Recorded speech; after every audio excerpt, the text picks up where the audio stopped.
At 70 years old, Carl Jung discovered something that would transform his final 15 years into the most vibrant period of his entire life in his stone tower at Bologna. Surrounded by the silence of the Swiss countryside, he whispered words that would echo through the ages. Here, the torment of creation subsides. Here, creation and play come together. What Jung found wasn't just peace. It was a 5-minute morning routine that literally saved his joints and revolutionized how he experienced his body every single day. Where are you watching from today? And how many years of wisdom have you already accumulated? Drop a comment and let me know, because what I'm about to share with you will change everything you thought you knew about aging after 70, you see. Jung didn't just stumble upon this routine by accident. By age 70, this brilliant mind who had revolutionized psychology was facing the same battle that millions of people face every morning. He would wake up stiff, his joints protesting against movement, his body feeling like a prison that had grown tighter overnight. The man who had spent decades understanding the human psyche was now confronting the reality that his own physical vessel seemed to be betraying him. But here's what makes Jung's story so extraordinary. While most people resign themselves to this daily struggle, accepting that pain and stiffness are just inevitable parts of aging, Jung approached his physical challenges with the same revolutionary thinking that had made him famous. He refused to believe that after 70, the only direction was downward. Think about your own mornings for a moment. Do you wake up feeling like your body has turned to stone overnight? Do you find yourself moving slowly, carefully, testing each joint before putting your full weight on it? Do you sometimes catch yourself thinking that this is just what happens when you get older, that you need to accept this as your new normal? If you're nodding along, you're not alone. Millions of people over 60 wake up every single day feeling trapped in bodies that seem to have forgotten how to move freely. The stiffness in your neck that makes turning your head a deliberate effort, the ache in your lower back that greets you before your feet even hit the floor.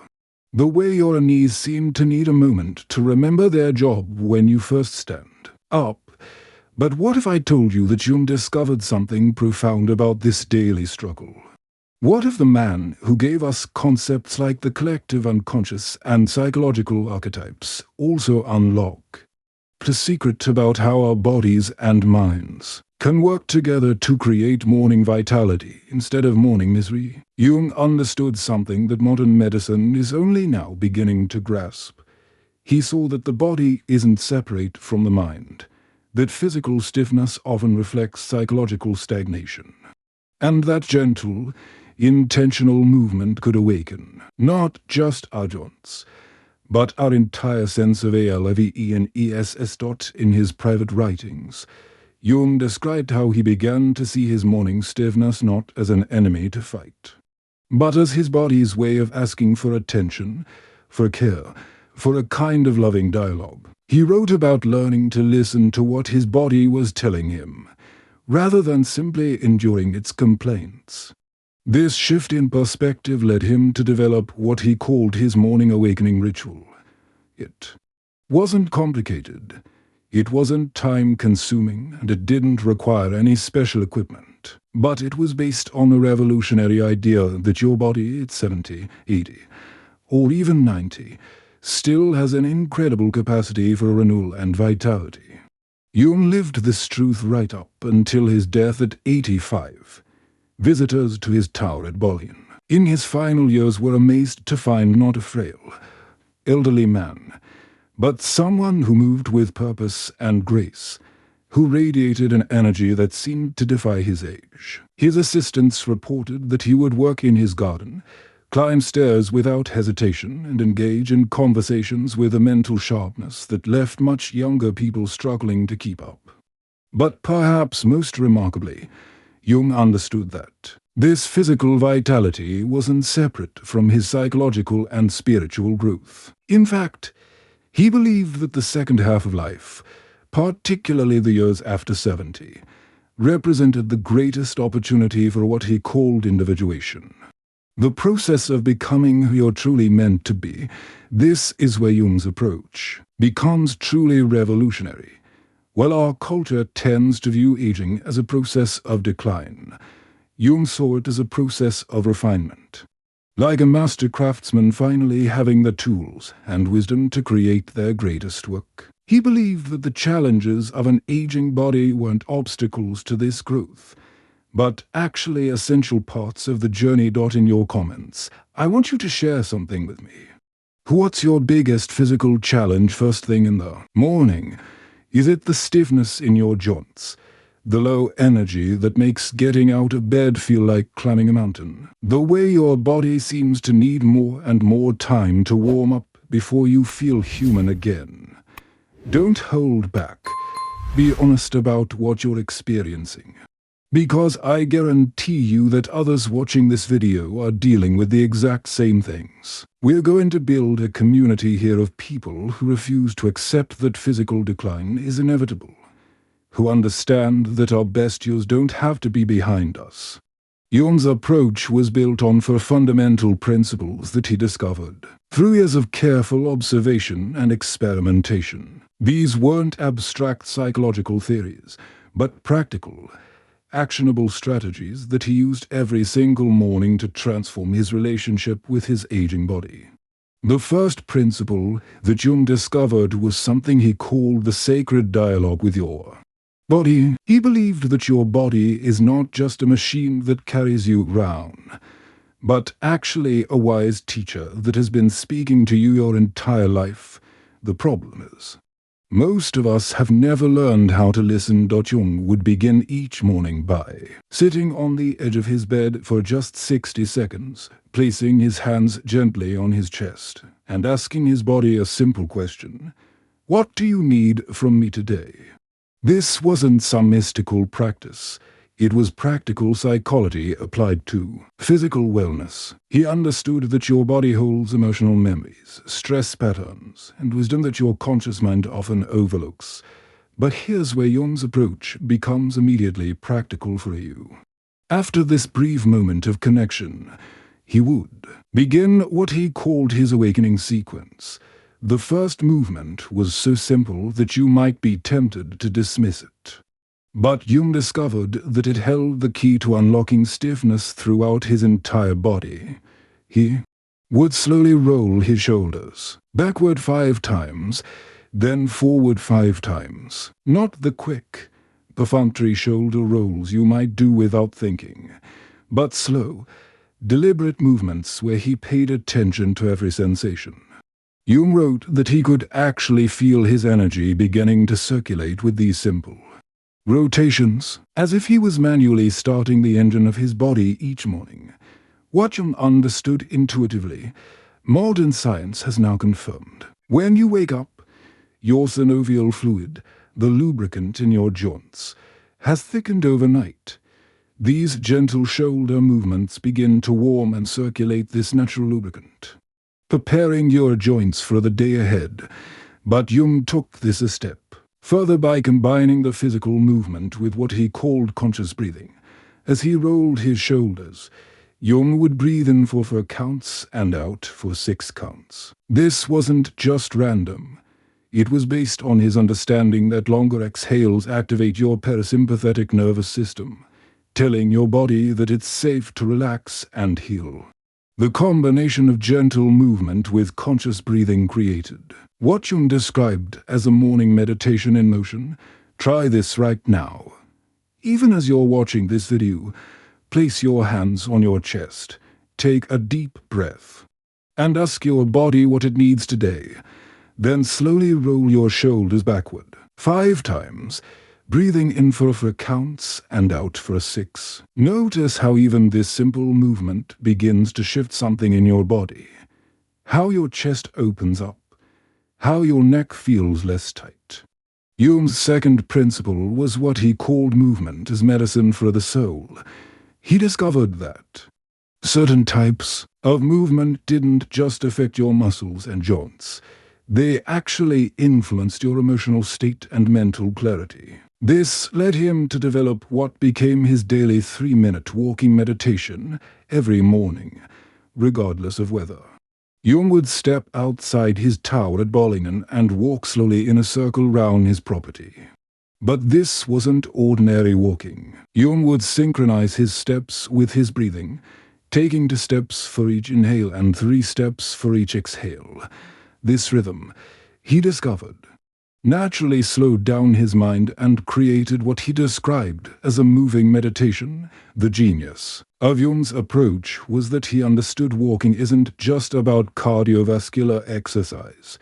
It's about creating a rhythm that harmonizes your nervous system. When you walk with conscious breathing, you're essentially teaching your body how to exist in a state of calm alertness rather than the chronic tension that so many people carry, especially as they age. But Jung added another layer to this practice that transformed it from simple exercise into something approaching spiritual discipline.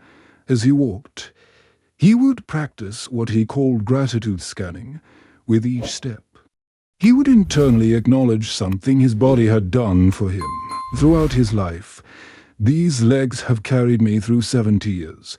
These eyes have seen wonders I could never have imagined. This heart has beaten faithfully through joy and sorrow. This practice served a dual purpose, physically.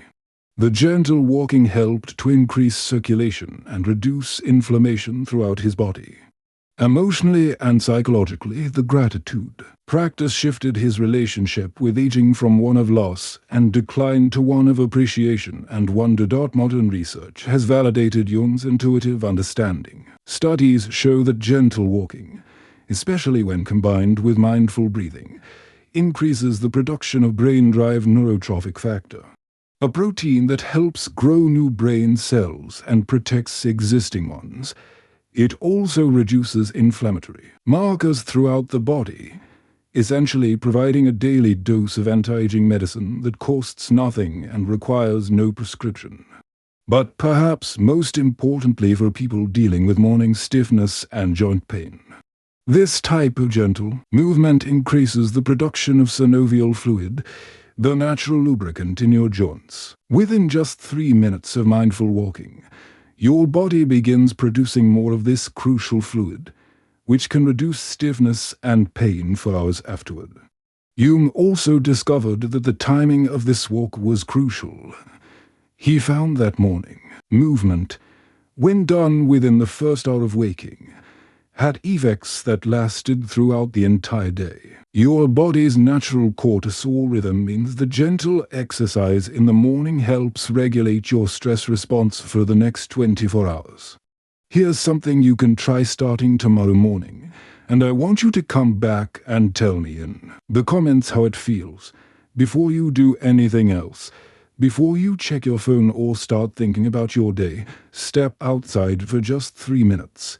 It doesn't matter if you have a backyard, a balcony, or just a front porch. Walk slowly, breathe consciously, and with each step, thank one part of your body for all it has done for you. Jung wrote in his private journals that this simple practice became so powerful for him that he began to look forward to waking up, rather than dreading the stiffness and discomfort that had previously greeted him each morning. He described feeling like he was awakening not just his body, but his entire life force with these simple movements. The third element Jung added to his morning routine addressed something that many people over 60 struggle with but rarely talk about openly: the feeling that their body has become unpredictable, even unreliable. Jung called this befriending uncertainty and developed specific practices to help his body feel more stable and confident throughout the day.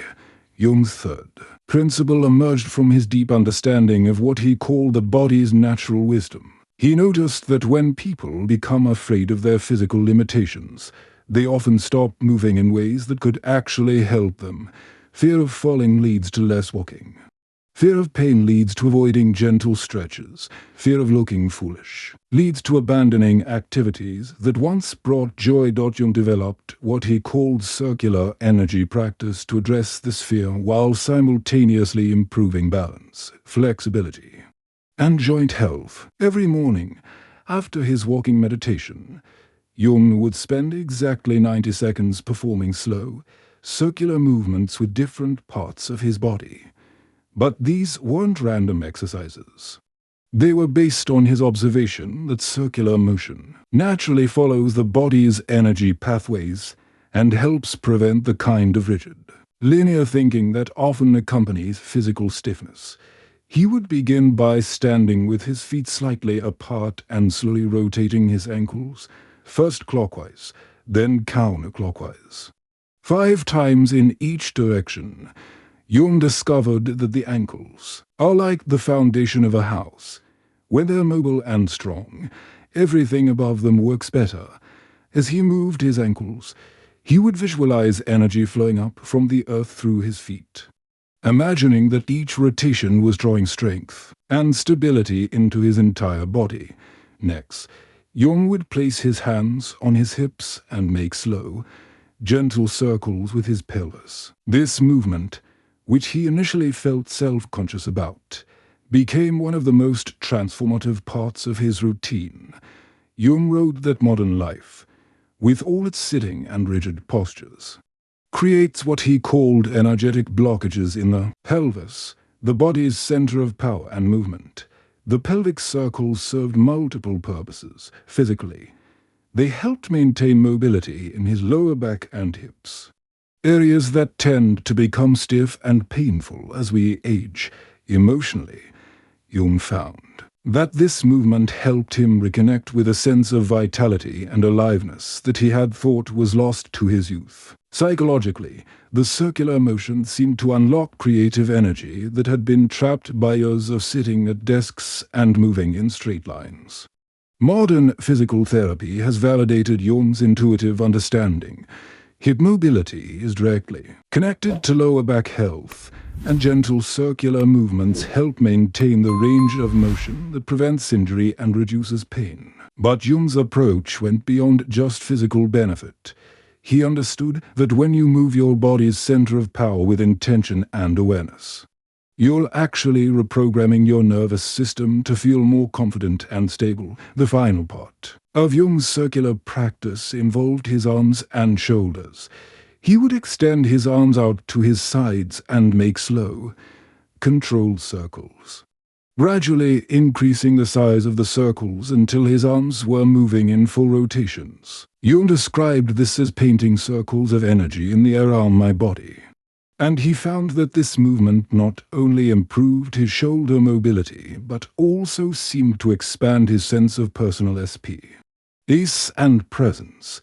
What Jung understood, and what research now confirms, is that these circular movements activate multiple muscle groups simultaneously while being gentle enough not to strain aging joints. The continuous motion helps pump lymphatic fluid, which carries away inflammatory toxins that can cause morning stiffness and pain.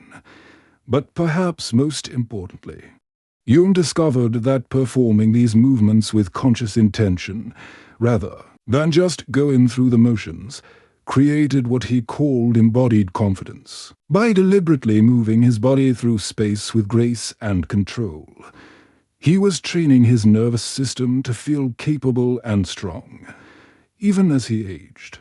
Jung's fourth and final principle addressed what he saw as the most overlooked aspect of healthy aging, the relationship between inflammation and emotional well-being. Jung had observed that people who carried chronic anger, resentment, or sadness in their bodies often experienced more physical pain and stiffness. This led him to develop what he called the internal dialogue practice every morning. As he completed his movement routine, Jung would place one hand on his heart and one hand on any area of his body that felt tight or uncomfortable. He would then begin what he described as a conversation with his pain. Instead of trying to ignore discomfort or fight against it, Jung would speak to it directly. asking questions like, "What are you trying to tell me?" or "What do you need from me today?" This wasn't just psychological theory. Jung discovered that this practice had immediate physical effects. When he approached his body's discomfort with curiosity rather than resistance, he often felt the tension begin to soften. Modern neuroscience explains this phenomenon. When you acknowledge pain with compassion rather than fighting it, you activate your body's natural pain relief mechanisms and reduce the stress response that often amplifies physical discomfort. But Jung took this practice even further by incorporating what he had learned about natural anti-inflammatory support, based on his research and consultation with physicians of his time. Jung developed a simple daily protocol using 3 powerful natural compounds that he believed worked synergistically with his movement and mindfulness practices. The first was turmeric, which Jung would take as a tea every morning. He understood that curcumin, the active compound in turmeric, had powerful anti-inflammatory properties. But he also appreciated the ritual aspect of preparing and drinking the golden tea. Jung found that the act of mindfully preparing his morning turmeric tea became a form of meditation, a way of setting an intention for the day while simultaneously supporting his body's healing process. Jung's second natural ally was fresh ginger, which he would either add to his turmeric tea or eat in small amounts with his breakfast. He had learned that ginger not only reduced inflammation but also improved circulation and helped with the digestive issues that can become more common with age. Jung wrote about how the warming sensation of ginger seemed to awaken his entire system, creating a feeling of energy and alertness that lasted throughout the morning. The third component of Jung's anti-inflammatory protocol was what we now know as omega-3 fatty acids. Though in Jung's time these were simply known as fish oils, Jung would take a small amount of cod liver oil daily, not because he enjoyed the taste, but because he had observed that people who regularly consumed fish oils seemed to maintain better joint health and mental clarity as they aged. What made Jung's approach revolutionary was that he didn't just take these substances randomly. He integrated them into his morning ritual with the same intentionality that he brought to his movement practices. As he consumed each one, he would set a specific intention, asking the turmeric to help reduce inflammation in his body, the ginger to improve his circulation and energy, and the fish oil to support both his joint health and his mental clarity. Research has now confirmed that all 3 of these compounds have significant anti-inflammatory and neuroprotective properties. But Jung's insight was that the mindful, intentional way you consume them can amplify their benefits, turning simple supplementation into a powerful mind-body healing practice. Now, here's what happened when Jung combined all 4 of these principles into his daily 5-minute morning routine. Within just 2 weeks, he noticed that the stiffness that had greeted him each morning began to fade. Within a month, he was waking up with a sense of anticipation rather than dread. Within 3 months, visitors to his tower at Bollingen were commenting on his remarkable vitality and energy. But the most profound change wasn't just physical. Jung wrote in his personal journals that this simple morning practice had awakened something in him that he had thought was lost forever, a sense of wonder about what his body was capable of. Even in his 70s and 80s, he began to see each morning not as another day of managing decline, but as an opportunity to discover new possibilities for vitality and growth. This shift in perspective became central to Jung's understanding of what he called conscious aging. He believed that the second half of life, particularly the years after 70, represented the greatest opportunity for what he termed individuation, the process of becoming your most authentic self. But Jung understood that this psychological and spiritual growth was intimately connected to how you treat your physical body. Think about this for a moment. How many people do you know who have essentially given up on their bodies after a certain age? who have accepted pain, stiffness, and low energy as inevitable parts of getting older. Jung refused to accept this resignation. He saw his aging body not as a burden to endure, but as a wise teacher that could guide him toward greater understanding and vitality. The results of Jung's approach extended far beyond his morning routine. Colleagues and students who visited him in his later years were consistently amazed by his mental sharpness, his emotional resilience, and his physical capability. At age 80, Jung was still working in his garden, climbing the stairs to his study without assistance, and engaging in intellectual discussions that would exhaust people half his age. Jung's physician noted that his inflammatory markers, which had been elevated in his 60s, had normalized by his mid-70s. His blood pressure remained stable, his sleep improved, and he rarely experienced the chronic aches and pains that plagued many of his contemporaries. But perhaps most remarkably, Jung's creativity and productivity actually increased in his final decades. This wasn't coincidence.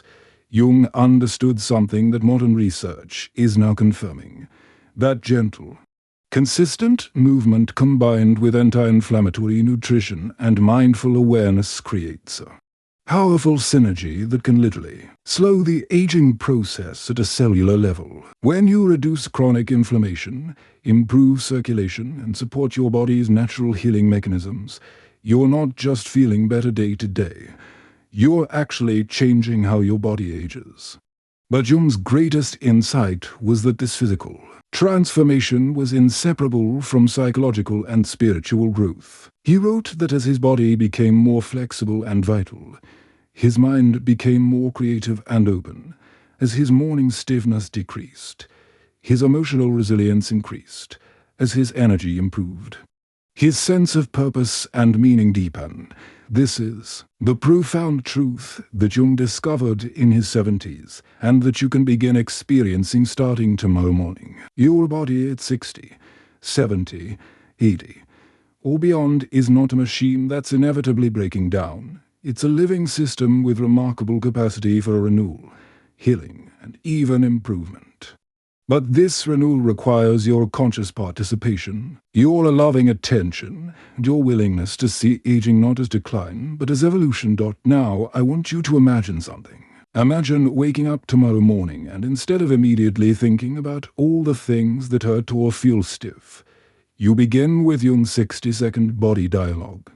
Imagine feeling your shoulders begin to loosen as you do those simple, conscious rotations. Picture yourself stepping outside for 3 minutes of grateful walking, feeling your energy beginning to circulate and your mood beginning to lift.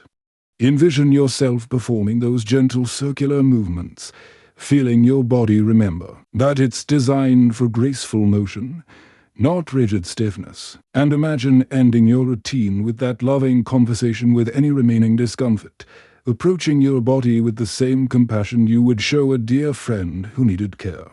This isn't fantasy.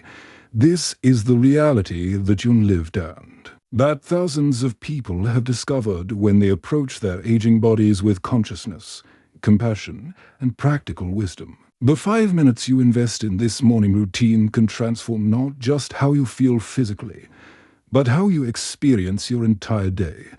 Jung lived this practice until the very end of his life. Even in his final months, when his body was truly failing, he continued his morning dialogue with gratitude and consciousness. His assistants reported that he faced his physical limitations with grace and even curiosity, approaching the final chapter of his life with the same spirit of discovery that had characterized his whole years. On June 6, 1961, Carl Jung died peacefully at his home in Zurich at the age of 85. But the wisdom he discovered about conscious aging, about the possibility for vitality and growth in our later years, lives on. His example shows us that the story of aging doesn't have to be one of inevitable decline and resignation. Your story can be different. Starting with just 5 minutes tomorrow morning, you can begin to write a new chapter. One where your body becomes an ally in your continued growth rather than an obstacle to overcome. One where each day brings new possibilities for vitality, creativity, and joy. As Jung himself wrote, "A life not lived is a sickness from which we can die, but a life lived consciously, even in our later years, even with the challenges that aging brings, is a life that continues to unfold with purpose, meaning, and yes, even physical vitality." If this message resonates with you, if something inside you is saying yes to the possibility of a different kind of aging, then I want you to join our community.